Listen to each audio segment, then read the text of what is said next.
Subscribe करें एके India YouTube channel को, साथ ही साथ बेल आइकन को प्रेस कर लें ताकि आपको हर एक अपडेट मिलते रहे। और हमारे दूसरे चैनल टेक सर्जी को भी सब्सक्राइब कीजिए और बेल आइकन को दबा लीजिए ताकि आपको हर एक टेक्नोलॉजी संबंधित खबरें मिलती रहे। हेलो नमस्कार दोस्तों, स्वागत है आप सभी का एके इंडिया यूट्यूब चैनल में। जी हाँ दोस्तों, जैसा कि आप सभी को कल के क्लास में मैंने 30 तक का क्वेश्चन अटेम्प्ट करवाया था, तो आज फिर से मैं लेकर के आ गया हूँ आपको 25 बेस्ट क्वेश्चन जो कि आपके एसएसजीडी एग्जाम के लिए बहुत ही महत्वपूर्ण रहने वाली है। तो चलिए बिना ज्यादा समय गवाए आज की क्लासेस को शुरू करते हैं। लेकिन आप लोगों से बस सबसे रिक्वेस्ट रहेगा कि आज मैं क्वेश्चन को कुछ ज्यादा कर रहा हूँ, क्योंकि आप लोगों का ही कहना था कल कि क्वेश्चन और ज्यादा होना चाहिए था। तो आज मैं ज्यादा क्वेश्चन कोशिश करूंगा कि आप लोग के साथ अटेम्प्ट कर सकूं। ठीक है, अब देखो बस आप लोग को क्या करना है, वीडियो को लाइक कर दीजिएगा। ठीक है, चलिए पहला क्वेश्चन है, व्यक्ति का नाम बताइए जिसे भारतीय चिकित्सा अनुसंधान परिषद ICMR के नए महानिदेशक और स्वास्थ्य अनुसंधान विभाग के सचिव नियुक्त किया गया है। तो वो उनका नाम क्या है, तो बलराम भागवत। ठीक है, बलराम भागवत उनका नाम है। ठीक है, अब देखिए अगला प्रश्न आता है, अगला प्रश्न है, रावी नदी पर निर्मित सबसे ऊंचा बहुउद्देशीय बांध कौन सा है। तो देखो रावी नदी पे जो सबसे ऊंचा बहुउद्देशीय बांध है वो है रंजीत सागर बांध। ऐसे प्रश्नों को एकदम गांठ बांध दीजिएगा क्योंकि बहुत ही इंपॉर्टेंट है। अब अगला प्रश्न आता है, 1857 के विद्रोह के समय भारत का वायसराय कौन था। देखो 1857 के विद्रोह की बात कर रहा है, तो 1857 में जब विद्रोह हुआ था तो उस टाइम वायसराय कौन था, तो कैनिंग था, लॉर्ड कैनिंग। ठीक है, अब देखो अगला प्रश्न आता है, अगला प्रश्न है, नाबार्ड की स्थापना किस वर्ष की हुई थी। ठीक है, तो नाबार्ड की स्थापना कब हुई थी, तो नाबार्ड की जो स्थापना था 1982 ईस्वी में हुआ था। ठीक है, आप लोग नाबार्ड का फुल फॉर्म नीचे कमेंट सेक्शन में बताना है, क्योंकि नाबार्ड से संबंधित जो फुल फॉर्म के संबंधित प्रश्न है वो आपके एग्जाम में पूछे जाते हैं। चलिए अगला प्रश्न, क्या होता है जब पानी बर्फ में संघनित होता है। ठीक है, जब पानी जो है बर्फ में संघनित होता है तो क्या होता है, तो उस टाइम जो होता है उष्मा का अवशोषण होता है। जी हाँ दोस्तों, अगर आप लोगों को क्वेश्चन अगर पसंद आए तो प्लीज क्लासेस को लाइक कर दीजिए। ठीक है, और अपने दोस्तों के साथ भी शेयर कर दीजिए। और आपको डेली ऐसे ही रात को 9 बजे जो है 25 से 30 क्वेश्चन आप लोगों को देखने को मिलेगा। जितना क्वेश्चन अगर आप लोगों के लिए बनता है डेली, उतना क्वेश्चन मैं आप सभी के साथ प्रोवाइड करवा दूंगा। ठीक है, अब देखो अगला प्रश्न आता है, अगला प्रश्न आता है 36 नंबर क्वेश्चन है कि संविधान की व्याख्या कौन करता है। देखो यहाँ पर बहुत ही इंपॉर्टेंट प्रश्न है, संविधान की व्याख्या कौन करती है। तो संविधान का व्याख्या जो है आपका मंत्रिमंडल जो होते हैं, सॉरी विधानमंडल जो होते हैं, वो आपकी संविधान का पूरा व्याख्या करते हैं। ठीक है, अब चलो आगे की ओर देख लेते हैं, आगे की ओर फ्रेंड्स हम देख लेते हैं। आगे का प्रश्न जो है आपका 37 नंबर प्रश्न कह रहा है कि अंतरराष्ट्रीय विकलांग दिवस विश्व स्तर पर कब मनाया जाता है। ठीक है, तो देखो बहुत ही मोस्ट इंपोर्टेंट प्रश्न है, विकलांग दिवस या दिव्यांग दिवस। ठीक है, आप सभी को यह ख्याल रखना होगा, विकलांग दिवस और दिव्यांग दिवस दोनों एक ही होता है, जो कि आपको हर एक साल जो है 5 दिसंबर को मनाया जाता है। तो इसे बहुत ही ख्याल रखिएगा, अभी रिसेंटली ये गुजरा है तो आपके एग्जाम में पूछे जा सकते हैं।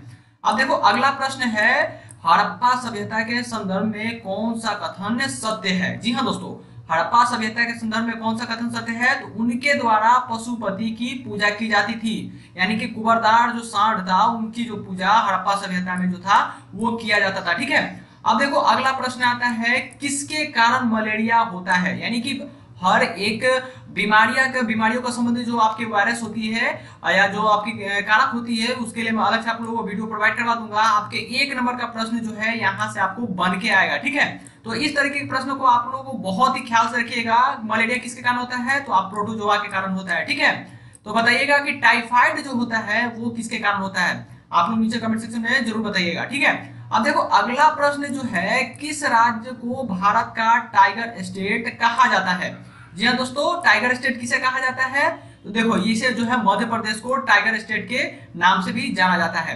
अब देखो अगला प्रश्न आता है, हाइड्रोजन बम को किसने विकसित किया। देखो फ्रेंड्स, इसमें जितने भी प्रश्न हैं आप सभी को किसी न किसी एग्जामिनेशन में पूछे गए प्रश्न हैं और सभी क्वेश्चन बहुत ही इंपॉर्टेंट है। तो वीडियो को अगर देख रहे हो तो लास्ट तक देखिए और ध्यान से देखिए, अगर जो क्वेश्चन आपको इंपॉर्टेंट लगता है उन सभी क्वेश्चन को अपने नोटबुक में नोट डाउन कर लीजिए। ठीक है, देखो तो हाइड्रोजन बम का किसने किया था, तो एडवर्ड जो टेलर थे उन्होंने हाइड्रोजन बम का विकसित किया था। ठीक है, अब देखो अब आगे का प्रश्न आता है, न्यूक्लियन है, क्या है न्यूक्लियन में, न्यूक्लियन में प्रोटॉन और न्यूट्रॉन होता है। ठीक है, जिसको ध्यान से देखिएगा, न्यूक्लियन में क्या होता है, प्रोटॉन और न्यूट्रॉन होता है। अगला प्रश्न आता है आप सभी का, दूध का दही में किण्वन किसके कारण होता है, यानी जो दूध है दही में कैसे बनता है, किसके कारण से, तो लैक्टोबैसिलस वेसिल्स जो एक होता है बैक्टीरिया, उसके कारण से जो है दूध से दही जो है वो आपका अब बन जाता है। ठीक है, अब देखो आगे का जो प्रश्न कहता है भारत के वनस्पति सर्वेक्षण का मुख्यालय कहाँ है। देखो वनस्पति सर्वेक्षण का मुख्यालय कहाँ है, तो मुख्यालय से संबंधित आपके प्रश्न पूछे जा सकते हैं, जैसे कि आलू का कहाँ है मुख्यालय। तो इस तरह के जितने भी आपके मुख्यालय हैं, इस तरह का प्रश्नों को आप देख लीजिएगा एक बार, तो उससे भी आपके क्वेश्चन बनेंगे। तो अभी वर्तमान में बात करते हैं वनस्पति सर्वेक्षण का मुख्यालय, तो वो आपकी कोलकाता में है। जी हाँ दोस्तों, कोलकाता में है। अब देखो अगला प्रश्न आता है गैल्वेनीकरण है, क्या होता है गैल्वेनीकरण। तो गैल्वेनीकरण जो है आपका उत्तर है जिंक और लोहे का निक्षेपण होता है गैल्वेनीकरण। ठीक है, आगे का प्रश्न फ्रेंड्स यहाँ कह रहा है 46 नंबर की विकिरित ऊर्जा की प्रतिशत जो सतह द्वारा परावर्तित होता है उसे कहा जाता है। देखो फ्रेंड्स ये बहुत ही मोस्ट इंपोर्टेंट प्रश्न है, इसे अल्बीडो के नाम से जाना जाता है। ठीक है, अल्बीडो के नाम से जाना जाता है विकिरित ऊर्जा का प्रतिशत जो सतह द्वारा परिवर्तित करा जाता है।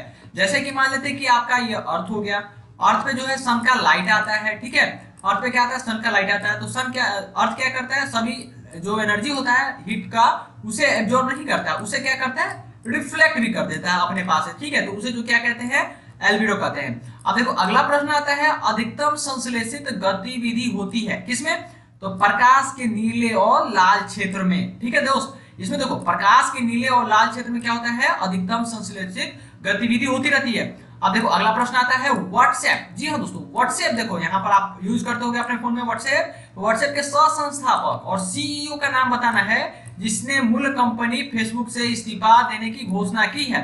तो देखो वो जॉन कॉम जो है उन्होंने फेसबुक से इस्तीफा दे करके व्हाट्सएप के सह संस्थापक और सीईओ हैं वो अभी। ठीक है, जॉन कॉम। ठीक है, तीन का नाम, या कि जितने भी आपके एफबी फेसबुक का जिसे एफबी के नाम से भी जाना जाता है, उसके बाद इंस्टाग्राम का। ठीक है, तो इन सभी सोशल मीडियाओं के आपके संस्थापक का नाम पता होना चाहिए। जैसे कि यूट्यूब के कौन है, जैसे कि हम लोग यूट्यूब पे आप लोग वीडियो बनाते हैं तो यूट्यूब के संस्थापक कौन है, तो ऐसे जो है इन सभी का नाम आपको पता होना चाहिए, आपके एग्जामिनेशन में पूछे जा सकते हैं। अब देखो एक प्रश्न जो रिपीट किया जा रहा है यहाँ पर, बीमा क्षेत्र का नियंत्रण कौन करता है। जी हाँ दोस्तों, बीमा क्षेत्र का जो नियंत्रण है वो आपका ईडा करता है। ठीक है, ईडा जो है बीमा क्षेत्र का नियंत्रण करता है। देखो अगला प्रश्न आता है आपका 50 सेक्स हार्मोन की खोज किसने किया था। देखो यहाँ जो सेक्स हार्मोन के बारे में पूछा जा रहा है किसने किया था, तो यूजेन सतानेज ने जो था उन्होंने सेक्स हार्मोन की खोज किया था। बहुत इंपॉर्टेंट प्रश्न है, इसे आप अपने कॉपी में नोट डाउन कर लेना। इसे भी क्वेश्चन कर सकते हैं फ्रेंड, इस क्वेश्चन को एग्जाम में पूछे जा सकते हैं। ठीक है, तो इसे आप अपने नोट डाउन भी कर लेना अपने कॉपी में, बहुत इंपॉर्टेंट है।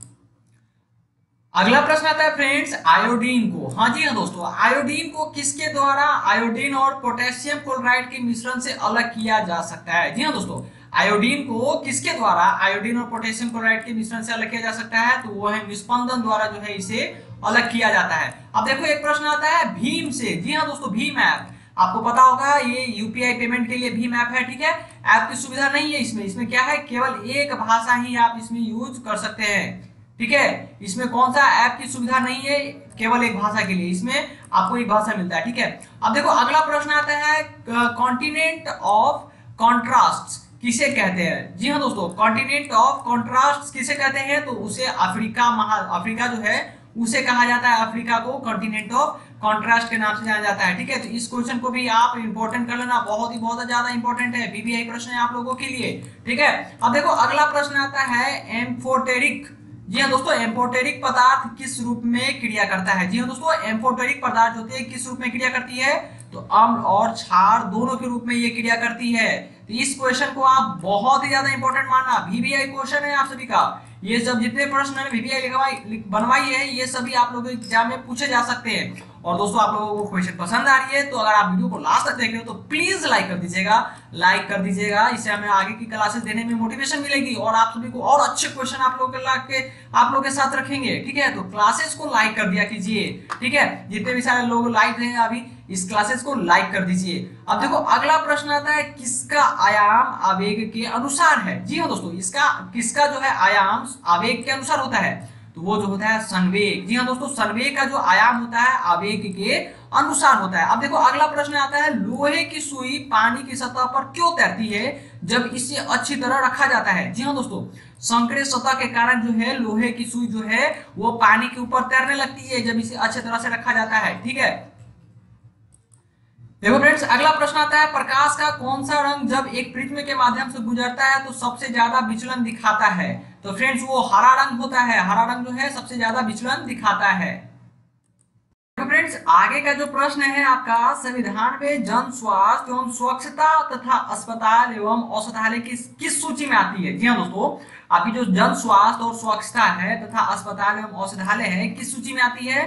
तो ये आपकी राज्य सूची के अंतर्गत आती है। जी हाँ दोस्तों, तो इसे देख लीजिएगा। अगर आप लोग नीचे कमेंट सेक्शन में बताओ कि कितने टोटल सूची होते हैं। जी हाँ दोस्तों, कितने सूची होते हैं आप लोग नीचे कमेंट सेक्शन में बताना। अब देखो अगला प्रश्न आता है, छत्तीसगढ़ के राज्यपाल कौन है? जी हाँ दोस्तों, छत्तीसगढ़ के राज्यपाल यहाँ पूछा जा रहा है। तो छत्तीसगढ़ के राज्यपाल आपका कौन है?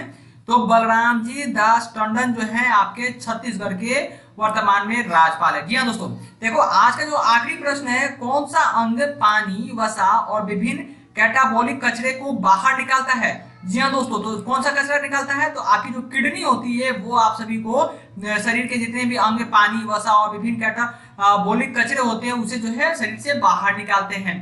दोस्तों आप लोगों को क्लास कैसा लगा नीचे कमेंट सेक्शन में जरूर बताइएगा। अगर आगे भी इसी तरह की क्लास चाहते हो तो नीचे कमेंट सेक्शन में यस लिख के जरूर बताइएगा। और आपने वीडियो को लास्ट तक देखा है, आप लोगों को बहुत बहुत थैंक यू। और बेल आइकन को दबा लीजिएगा, आप सभी को नोटिफिकेशन हर रात को 9 बजे जो है आप लोगों को नोटिफिकेशन मिल जाएगी क्लासेस की। तो जाइए और क्लासेस का आनंद उठाते रहिए और इस वीडियो को अपने दोस्तों के साथ शेयर कर दीजिएगा। मिलते हैं आप सभी से सुबह के करंट अफेयर में।